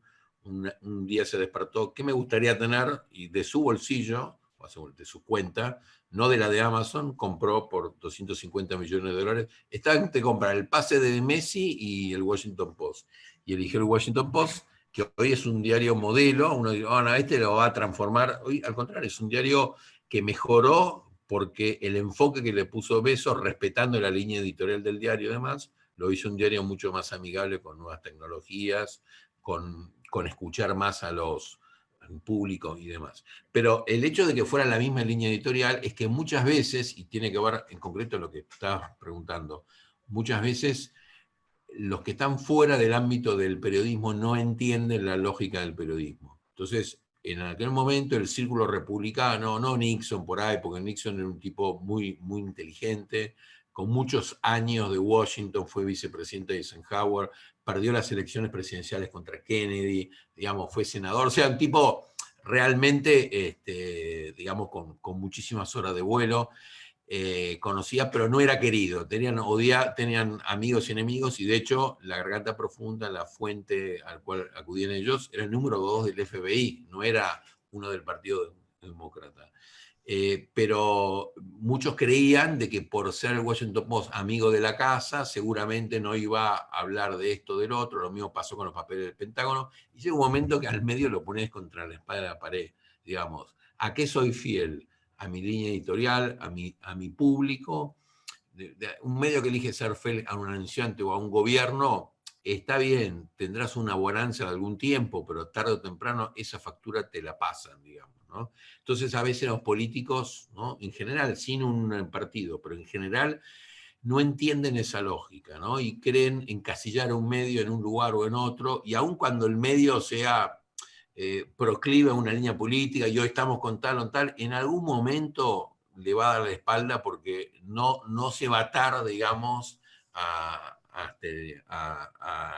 la chimenea del Titanic, digamos. Se va a buscar un bote salvavidas antes. Pasó, un ejemplo, pasó con el grupo Clarín, con el gobierno de Kirchner. Bueno, es historia, ya es historia parece, pero el último decreto que firmó Néstor Carlos Kirchner como presidente fue cuando autorizó la fusión de Multicanal y Cablevisión. Cablevisión era una empresa que había sido de Ornequian, se le vendió a un grupo norteamericano, y entonces Multicanal, que era de Clarín, fusionaron las redes que tenían mucho sentido económico, y el Tribunal de la Competencia o alguien, el señor Moreno, el mismo Moreno que después andaba peleándose contra Clarín, autorizó eso diciendo que era competitivo, ¿no? Bastante extraño, digamos, es una cosa mucho más compleja. Para decir sí o no, bueno, sí que eran amigos de la casa. Fue lo último que firmó Kirchner, ¿no? Hasta ese momento también Clarín era, no era el diario de Irigoyen, pero era que tenían las primicias presidenciales. Se lo cuenta un alumno por ahí, dice, no, pero no, era así, era el diario oficialista por excelencia, desde Duhalde hasta el 2007. Y en el 2008, el 25 de marzo, se pelearon a muerte. Y como todo divorcio, donde hay mucho amor, hay mucho odio después, además de intereses cruzados. Entonces, esa lógica, creo que en general, yo no me gusta hablar de clase política, ¿no? Los grupos políticos no la entienden de parte de los medios, que en algún momento van a pensar diferente y va a haber un conflicto de intereses. Entonces, lo que se denomina ahora la cláusula Parrilli, por ejemplo, ¿no?, que no se llama cláusula Parrilli, pero algún titulero, algún periodista la puso cláusula Parrilli y ahí quedó. Es como la servilleta de Corach, ¿no?, que había escrito los jueces federales. Cavallo dijo, ya está, alguien tituló y ahí fue, ¿no? Como Maradona, que dijo que Macri el cartonero va, ya está. A mí, lo acuerdo, en una entrevista me lo dijo Macri hace muchísimo tiempo: Maradona, qué tipo vivo, me dijo el cartonero va, si no me lo saco más de encima. Lo decía riéndose. Cláusula Parrilli es alguien que dice que no se puede alterar la paz de un juez informando sobre un proceso judicial en curso. Aclaremos que hay procesos judiciales en nuestro país, por ejemplo, los de Menem con el contrabando de armas, duraron 23 años, y se acabaron porque pasó mucho tiempo, no porque se declaró culpable e inocente, ¿no? Entonces, evidentemente, los políticos creen muchas veces que los medios tienen una omnipresencia en la agenda pública, ¿no?, que marcan a fuego la agenda pública. Lo que hemos trabajado en algún medio, a mí me tocó estar en noticias en una época caliente, año 2008, 2009, ¿no? Y a veces había tapas que con esta rompemos y vendíamos igual que siempre, igual que una tapa fría. Y había tapas que decíamos, esto no va, y vendíamos muchísimo más. Y de ahí a que te hagan caso, o sea, la gente te deja de comprar, deja de mirar una cosa, digamos, hay mucha alternativa. Yo no sé, digamos, ojalá tuvieran razón y tuviéramos mucha influencia en todo lo que la gente dice, hace y piensa, pero hay otra realidad que va más allá de lo que nosotros decimos. Nosotros reflejamos muchas veces cosas, no solamente que contamos, ¿no? Hay toda una discusión acerca de si los medios cuando hablan de determinadas cosas lo fomentan o lo recrean o no. Bueno, seguramente hay datos, como decía Gustavo, y ser fiel a los datos parte de eso, parte de decir, hay una realidad que es independientemente de que la crea. Y el reino de los fake news y de las medias verdades, creo que tiene que ver con que hay cosas que son creíbles, pero que no son ciertas, ¿no? Yo no estoy en el Washington Post, ni estoy, obviamente, hace 50 años o 44 años ahí en este lugar. Pero podría ser creíble que fuera amigo, ese es mi papá, cualquier cosa podría decir. Pero hoy la tecnología hace, y cierto entorno, que la desinformación sea más fácil para detectar, sea más fácil para hacer, y creo que requiere de parte de la gente en general, pero de los periodistas en particular, herramientas para detectarlo, ¿no? Che, esto es así, yo me canso, ya en el WhatsApp me mandan, en mi familia, amigos, esto es así, compañeros de colegio se dedican a otra cosa. Che, ¿esto es así o no? Entonces hay que analizar el video, no, fíjate que este video es de tal ley, ¿cómo sabe? No, porque ya me lo pasaron hace un mes, este está en tal lugar, ¿no? Y que manejan con el volante del otro lado, esto no es Argentina. Así que hay toda una tarea ahí. Claro, bien, acá hay una pregunta, dice Leonardo Benítez, hoy por hoy, pregunta, ¿ocurriría lo mismo del Washington Post con los grandes publicistas del mismo medio? Bueno, a ver, el New York Times está peleado a muerte con Donald Trump. Donald Trump, está bien, digamos, no puede decir que el New York Times es opositor que está en la vereda opuesta, sino en algunas veredas está en el opuesto que Trump y en otras no. Eh, yo creo que, mira, justamente te lo voy a contestar más por el New York Times que por el Washington Post, porque justo surgió hace poco un balance, el balance trimestral del New York Times, que da a conocer sus datos y sus cifras.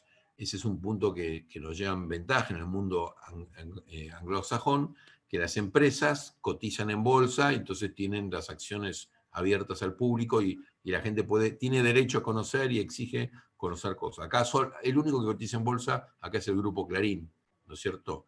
Que uno puede hablar un montón de cosas del Grupo Clarín, pero no puede esconder determinadas cosas. Ni Infobae, ni La Nación, ni qué sé yo, son grupos privados, cualquier diario de corriente, son grupos privados que no tienen obligación de mostrar sus cifras, a veces pueden hacerlo, pero, digamos, la transparencia muchas veces bien gracias, digamos, ¿no? Porque a veces no se sabe ni quién es el dueño, ¿no? Un grupo inversor, también quién es el dueño, quién pone la cara, ¿no? Voy a como un restaurante y me entienden mal o pasa algo que dice el dueño, no, un grupo inversor, somos una franquicia, no, capo, pero ¿quién es el dueño de la franquicia? Hay un nombre, ¿quién pone la cara? Entonces, este informe del New York Times dijo que por primera vez en su historia los ingresos por digitales, por publicidad digital, fueron superiores a los ingresos por publicidad papel. Y además hay que agregarle que la cantidad de suscriptores digitales hoy creo que es 3 veces más que los suscriptores papel. Esto quiere decir que para un diario como el New York Times se diversifican las fuentes de financiamiento. Entonces la respuesta es sí, hoy, en el caso del New York Times, tendría más poder, por eso se pelea también más con Trump, porque no depende de que lo llame la Exxon o lo llame... Además, ¿quiénes son las empresas más grandes hoy, a diferencia de hace 50 años? Vos agarrás las 10 empresas más grandes del mundo, o al menos las de Estados Unidos, y en los 10 primeros lugares no hay ninguna empresa industrial tradicional. Por ahí alguna petrolera, ¿no? ¿Quién es la primera? Te va a salir Amazon, y la empresa más valiosa del mundo, 2.000 2 billones de dólares, billones de los nuestros. 2 billones de dólares es Amazon. Después sigue Google, después sigue Microsoft, después sigue, o sea, hay un Apple. montón de empresas. Apple, perdón, sí, la segunda siempre está con Google, Apple, Alphabet, bueno. Entonces, hoy esas empresas, digamos, no es que son anunciantes del New York Times, son hasta rivales, o pueden ser hasta dueñas. Mañana, así como Jeff Bezos, él compró el Washington Post, mañana podría comprar directamente el New York Times, digamos, con su propia plata, ¿no? Bueno, una mitad se la dio a su exmujer en el divorcio, o la exmujer de Bezos puede comprar el New York Times, entonces yo tengo uno y él tiene otro, qué sé yo. No es ridículo, ¿eh? Mercado Libre en Argentina vale hoy 8 veces lo que vale YPF. YPF, la empresa señera, industrial, Mosconi, qué sé yo, ¿no es cierto? Mercado Libre la puede comprar mañana. ¿Para qué? No la va a comprar. Pero entonces, eso es un cambio poderosísimo. Yo creo que eso, en alguna manera, refuerza la autonomía de los medios con un poder político y alguna vez también los hace más difícil de independizarse frente a una concentración en empresas en las cuales ellos forman parte, ¿no? Porque si vos decís el grupo Clarín, por ejemplo, todos piensan en Radio Mitre, no, ni Radio Mitre, ni nada, ni La Nata, Longobardi, ni Olé, no, nada. El 90% de la facturación del grupo Clarín es cablevisión, telecom, la fibra óptica, internet, no sé el servicio que tiene en la universidad. Yo en mi casa tengo FiberTel. Es un servicio público, no me lo van a cortar porque diga estas cosas o no diga, pero digamos, el 90% está bien. El Grupo Clarín necesita Radio Mitre, necesita tener programas de mucho rating, etcétera, etcétera, pero digamos, su negocio hoy es ese. Tristán, Entonces eso cambia el escenario con respecto a lo que pasaba hace 50 años, ¿no? Pero además, el caso del Washington Post, cuando le preguntaron a los héroes ciudadanos, los Pulitzer, los que, como con Gustavo, siempre que crecimos mirando, nosotros nos gustaría ver a qué ministro vamos a hacer renunciar o no sé qué, ellos le preguntaron y dijeron, nosotros hicimos nuestra tarea, conseguimos una buena fuente de información, pero el mérito se lo lleva a la dueña, la directora ejecutiva, no la dueña, la presidenta Katharine Graham, que ella se lo bancó. A ella o sea, insultaban en los cócteles, el ministro tal, el secretario tal. Ella era la que se bancó, digamos, perder algún anunciante o presión política de verdad, no la de la cláusula Parrilli. además, como contó Ben Bradley, el director, el que estaba por debajo de Katharine Graham, que era la directora, Ben Bradley vendría a ser el virtual jefe de redacción. Ben Bradley dijo que Katharine Graham nunca le preguntó cuál era la fuente, cuál era Garganta Profunda, porque sabía que él no se la iba a decir. Él conocía la fuente de parte de los dos periodistas. Él lo sabía porque él se los preguntó para avalar o no. Listo, muy bien, Exactamente. y ahí seguimos con eso, Es muy ¿no? interesante eso. Sí, sí. Tristán, yo quería preguntarte dos cuestiones muy concretas. El código de FOPEA en su artículo 7 dice, los métodos para obtener información merecen ser conocidos por el público. Este artículo me lleva a un pensamiento, a una opinión que dio Fernando Ruiz en algún congreso de FOPEA, creo que fue este último, el del año pasado o el anterior, donde dijo que era muy valioso, sería muy valioso que la gente pudiera conocer más cómo trabajamos los periodistas y que de repente a veces nos adjudican operaciones maquiavélicas en la cabeza y de repente, no sé, pusimos una palabra en un título porque no entraba otra palabra o de repente salió esa nota porque la otra tuvo algún problema o porque el redactor no pudo llegar o circunstancias, digo, que él lo que decía es, si somos capaces los periodistas de mostrar más nuestros procedimientos, probablemente también ahí haya una tarea de educación a la sociedad y a la gente de cómo trabajamos y tal vez de mayor comprensión hacia lo que hacemos. Por un lado, eso. ¿Qué opinás de eso? Si eso podemos reforzar, si se puede reforzar en el siguiente código. Y por el otro lado, la propiedad de medios.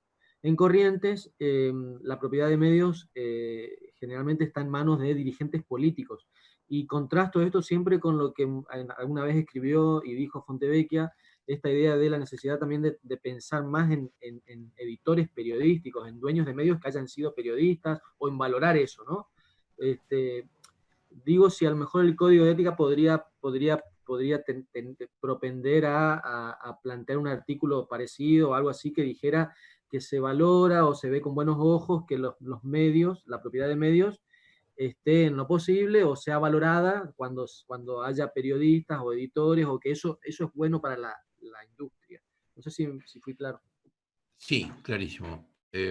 Bueno, en parte, Fernando Ruiz, que somos amigos y nos conocemos, ahora es presidente de FOPEA, pero bueno, hemos dado clase en aulas al lado, y yo lo conozco desde que era un pasante, él estudió ciencias políticas en ámbito financiero, y yo no sé dónde había trabajado, y quería obtener datos y me venía a hinchar siempre, pero así que lo conozco hace muchos años, y seguramente con eso estaba, digamos, promoviendo su último libro, que él, bueno, siempre es el libro sobre historia, pero cuenta la vida de 5 periodistas en 5 momentos bisagra de la historia, ¿no? La fiebre amarilla 1, creo que la otra era la Semana Trágica. Siempre hay días en la rutina de un periodista, ¿no? Por esto que decís, que es importante, es un libro del año pasado, creo, ¿no?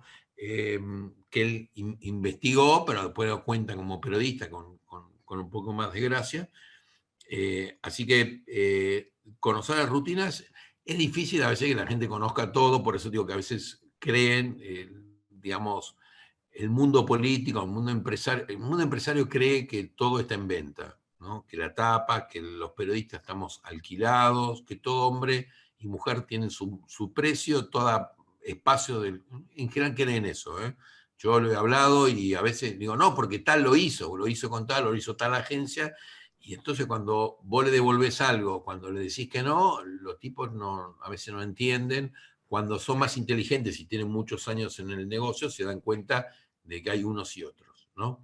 Y los políticos creen que todo está hecho con una tercera intención, y vos te estás haciendo un análisis del discurso, de la entrelínea, y yo entiendo que hay porque muchos que viven de eso, ¿no? Consultores que la ayudan a desentrañar, y a veces la cuestión es mucho más simple, como Fontevecchia lo decía la otra vez, la gente cree que yo todo lo que dice, porque dije acá o allá, seguramente hay una nota de tapa que él conocerá antes que otros.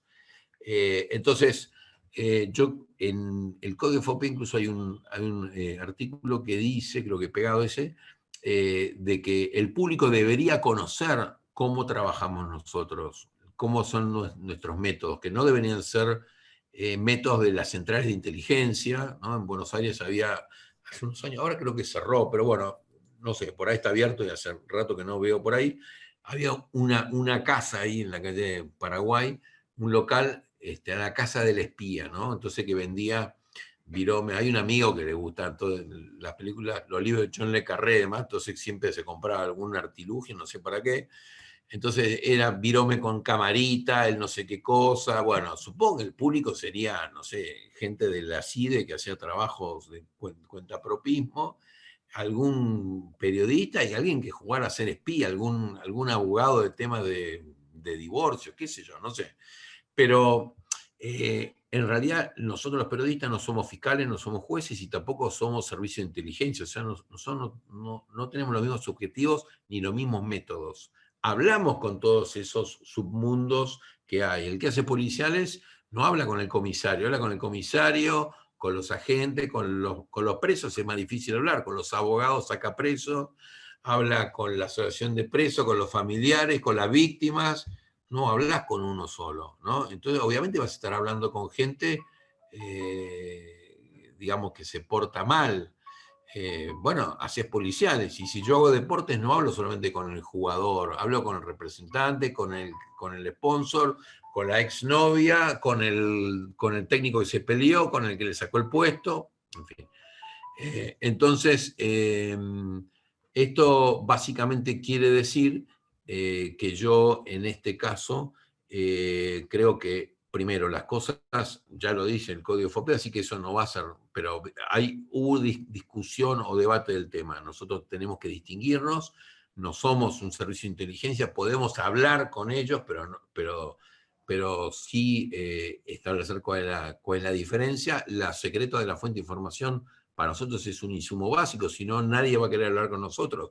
La gente habla con alguien porque vos le asegurás que le vas a preservar su anonimato, o vas a decir alguna cosa diciendo que te lo dijo alguien sin decir quién es, ¿no? Porque si me dice, esto me lo comentó un conocido periodista que además trabaja en tal lugar, tal otro, ya sabemos quién es. Y en cuanto a la propiedad de los medios, yo creo que los medios deberían ser todo lo transparente posible que exigen al resto de la sociedad. Y en eso incluye la propiedad.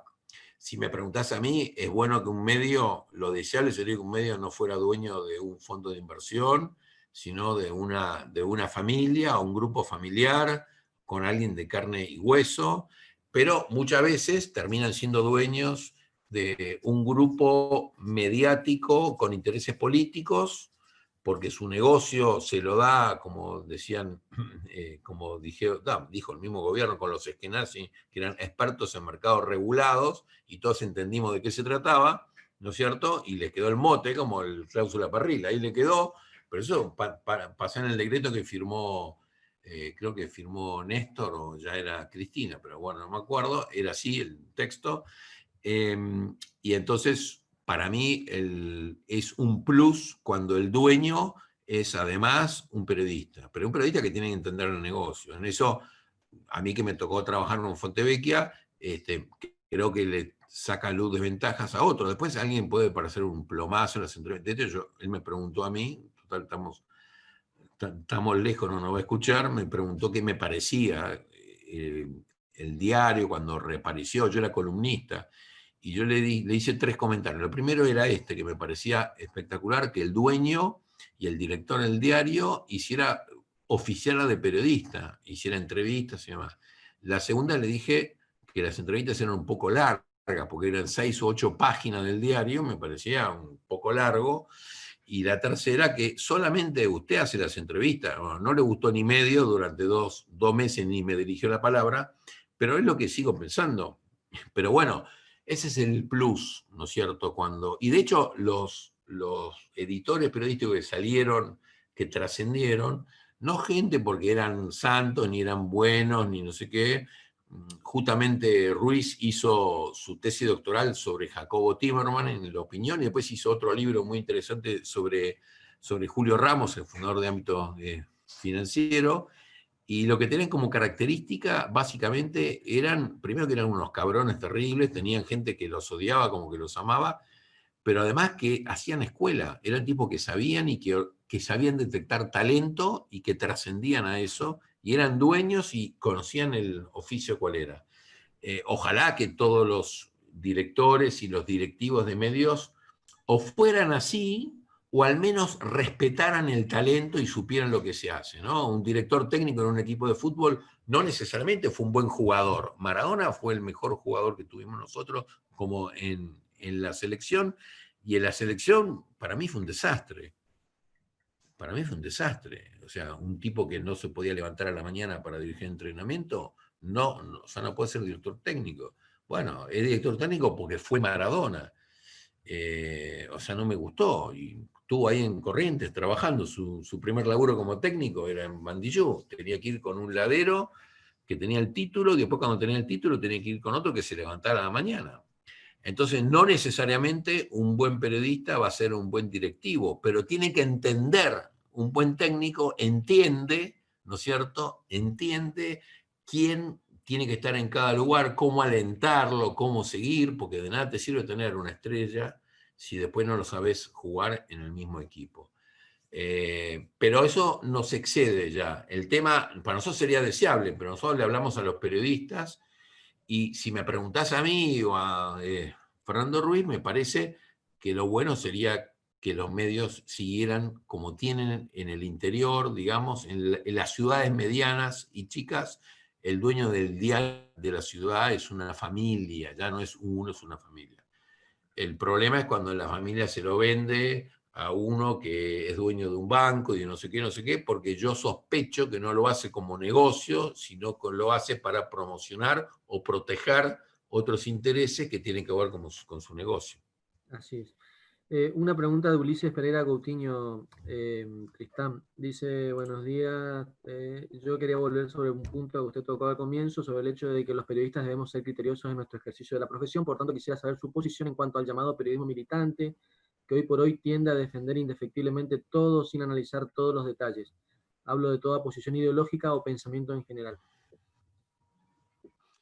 El periodismo militante para mí no es periodismo, salvo que sea como periodismo de opinión, ¿no? Como columna. Yo soy columnista y yo no milito en un partido, pero yo voy atrás de algunas ideas. Ahora lo que me obsesiona a mí es que estamos en un país que hace 50 años que está estancado económica y socialmente. No, estancado económicamente y retrocede socialmente. Los índices de pobreza hoy, antes de la pandemia, olvídate de la pandemia, ¿no? 1 de marzo de 2020, son mucho peores que el 1 de marzo de 1970. Por tomar 50 años, no hablar de 100. Entonces, evidentemente, a mí eso es algo que me preocupa, o por mis hijos, o por los más jóvenes. Yo puedo decir que estoy jugado, pero creo que eso induce a una lógica de enfrentamiento, de crispación, que es cuando no hay un futuro, ¿no?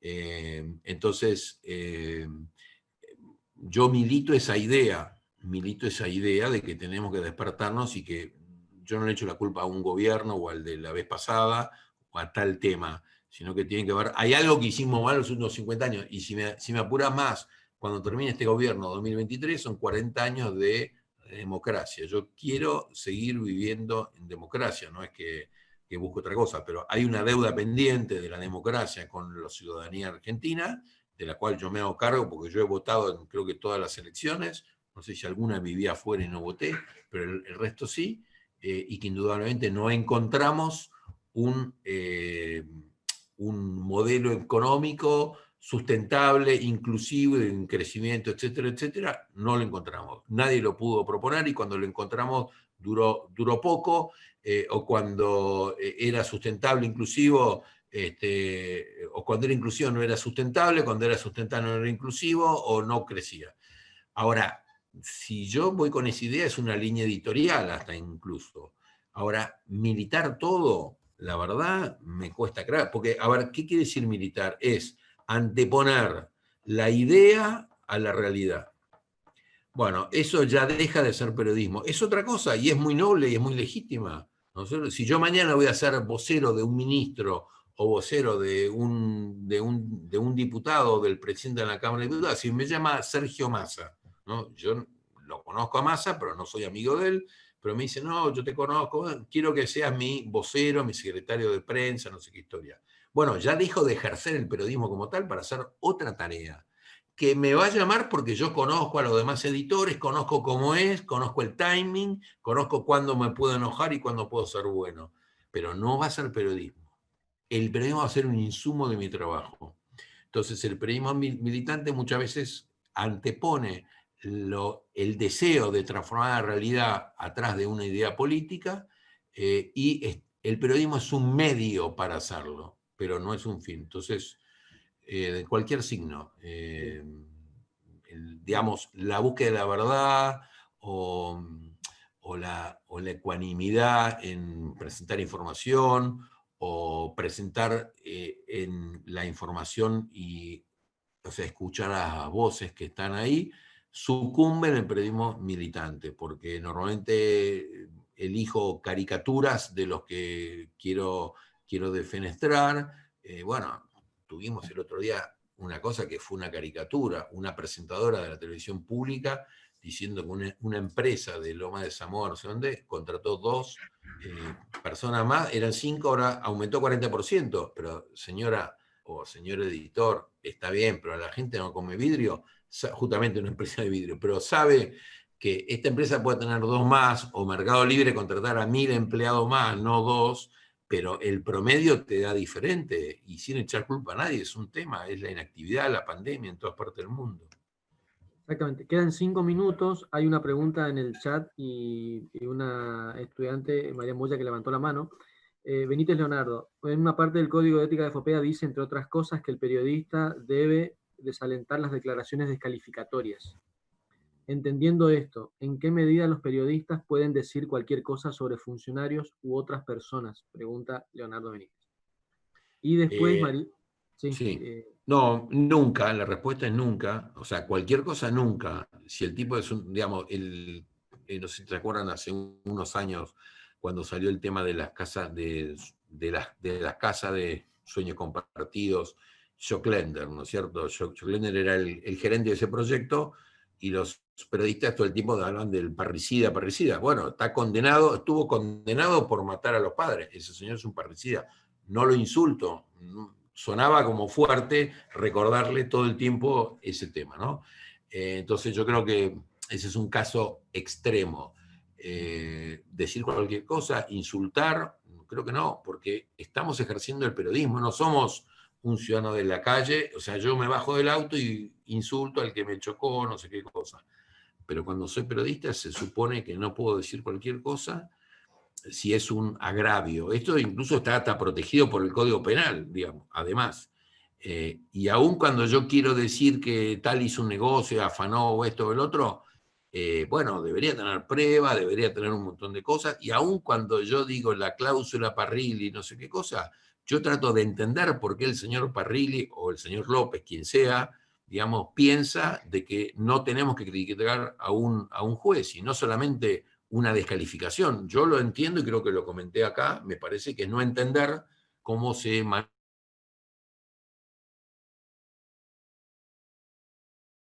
la opinión pública. Ojalá fuera así como piensa Parrilli, pero creo que no lo es. Entonces, la respuesta es nunca. bien. María Moya, si querés habilitar tu micrófono, quedan 2 Sí, minutos 50. yo Breve, retomando breve. lo que había postulado Ulises sobre el periodismo militante, bien cada uno tenemos una ideología o nos posicionamos sobre una base ideológica, claramente la mayoría defendemos sobre esto de la verdad y de mejorar. Estos 50 años que analizando, leyendo un poco más durante esta pandemia, se ha notado mucho que esta fragilidad económica, social y cultural viene de hace bastante tiempo en la Argentina, ¿no? Más allá de todos los gobiernos que han pasado, como usted dijo. María, Acá en Corriente, una pregunta, María, porque puntualmente, quedan 2 minutos y tenemos que despedir bueno, a Teja.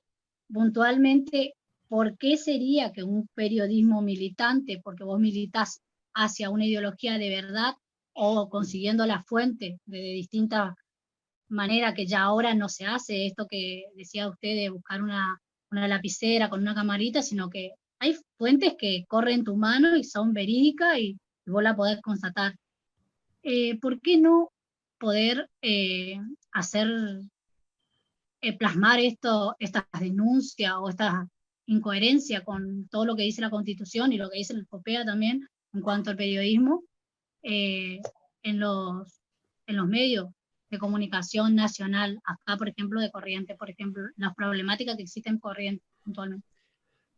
Yo creo que más allá de la militancia, el plasmar algo, hablar sobre los índices de pobreza o el crecimiento económico, la devaluación o las reservas o el dólar o el desempleo en la ciudad de Corrientes, en el interior o en todo el país, no es militar algo, sino simplemente hacer referencia a un hecho, ser críticos con una realidad que no está bien, ¿por qué? Y podemos explicar por qué no está bien, o podemos preguntar a los que saben y nos van a decir opiniones diferentes sobre cómo pasar de este estadio que no está de acuerdo con nadie a otro. Ahora, creo que el periodismo militante lo que hace, lo que entendemos por periodismo militante, es cuando utiliza el periodismo como un medio para hacer un cambio en la opinión pública de la sociedad. Creo que esa es la diferencia, que el periodismo no es un fin en sí mismo, sino que es un medio. Y creo que es porque gente ingresó a hacer periodismo, no porque le interesaba hacer periodismo, sino porque le interesaba transformar la realidad, le interesaba ejecutar ese cambio sobre la realidad. Entonces, es más un activista político disfrazado de periodista